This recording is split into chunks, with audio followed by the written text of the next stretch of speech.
Call Honey Harawira. Tēnā koe.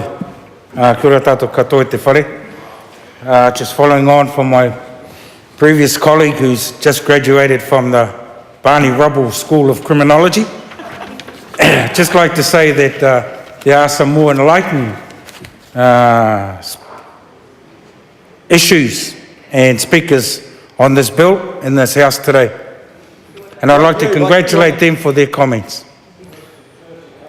Last Tuesday, Mr. Speaker, some 300 locals gathered in Wanganui to protest a local council decision to ban gang insignia within city boundaries. One of the locals, a man with a social conscience and no gang affiliations, called the decision an erosion of civil liberties and a cheap publicity stunt by our mayor, masquerading as his attempt to solve a tragic social dilemma. There's no question that gangs are a tragic social dilemma, and the social cost of their activities is reason enough to action. At 8% of court charges and 18% of the prison population, government's gang strategy is costing the country nearly $200 million a year. And that strategy has some interesting history, including Rob Muldoon's interventions way back in the early 70s. Didn't work.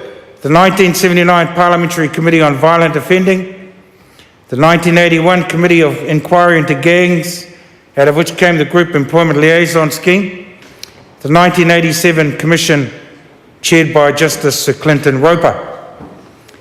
And now, Mr. Speaker, here we are in 2009 with a new plan.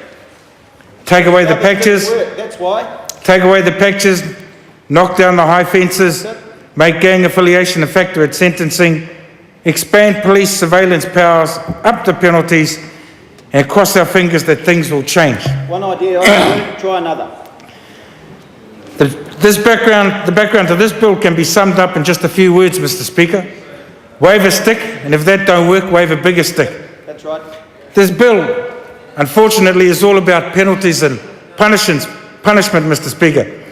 And yet all the research tells us that the heavy-handed approach they adopted in Los Angeles, for example, actually led to a huge increase in the number of gangs and gang crimes, while over in New York, a different strategy of community development, educational opportunity and urban renewal has led to a massive decrease in gang activity.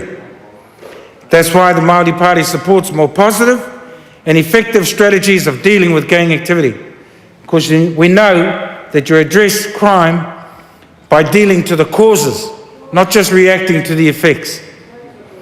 I know that Pete Sharples and his crew have been working hard with networks to address some of the more disturbing issues associated with youth gangs in South Auckland through community initiatives built around employment and education schemes.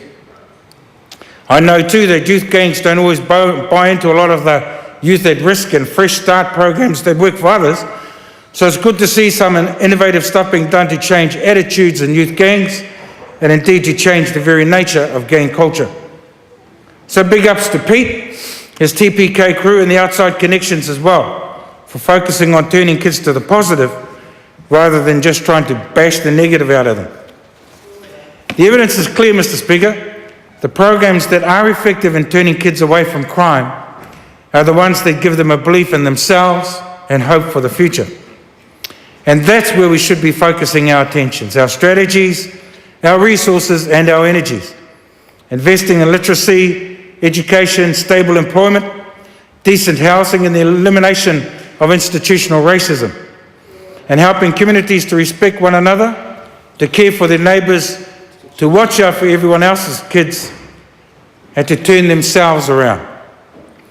Mr. Speaker, another concern we had was a proposed amendment to lower the test of gang association as an aggravating factor at sentencing, so that instead of having to be involved in a gang or be a gang participant, an accused can be sentenced based on the nature and extent of any connection between the accused, the offence and gangs, which is kind of like hauling Minister Paula Bennett over the judicial coals if one of her hoodlum in-laws brings drugs into her house, or convicting Shane Jones because because he knew of one of his whānau putting the bash on somebody else who had threatened one of his daughters. Or Tauhinare ending up in court because one of his outlaws runs him out to the airport in a stolen car.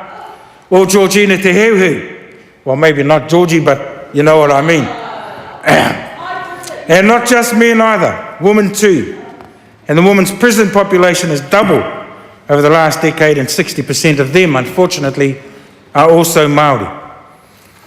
Indeed, just last month, a book came out called Trust, a true story of women in gangs. The story of a unique and unruly bunch of women with varying gang affiliations who lived together and stood side by side in a world that didn't care a jot about their existence, their lives, their experiences, and their struggles with poverty and their hassles with the police. The final chapter brings to mind a quote which fits right here. Being Māori was always their foundation stone, but now for most it's their search, their journey, their passion and their healing. Mr. Speaker, I stand proudly alongside the Māori Party in opposing this bill because it is a reaction based on ignorance and fear. And I stand against it because it is based on failed theories of punitive action over positive thinking. And I stand against it because it will not lead to a more just society. It will in fact lead to greater injustice and a greater reaction to that injustice. But if I could, Mr. Speaker, let me also make one small concession. I watched the TV the first night of the ban in Whanganui, and I saw all the brothers gathered in town, and I have to say they looked different. They didn't look mean, they didn't look threatening, they didn't look like a volcano ready to explode. In fact, they just looked like whānau, like a lot of my cousins and friends from all around the country. And yet those same guys, when they're patched up, scarfed up, hoodies on, gloved fists pumping the air in anger and defiance, they look like a-holes, and they often act like a-holes to fit the image. Quite right. I like what I saw that first night after the ban. It's just a pity that this bill is all stick and no carrot. Because I know, as I suspect most MPs in this House know, that you've got to accentuate the positive and eliminate the negative if you want to latch on to the affirmative, or you're certainly going to get messed up by Mr. In-Between. Tēnā koe, Mr. Speaker. Kia ora tātou te whare.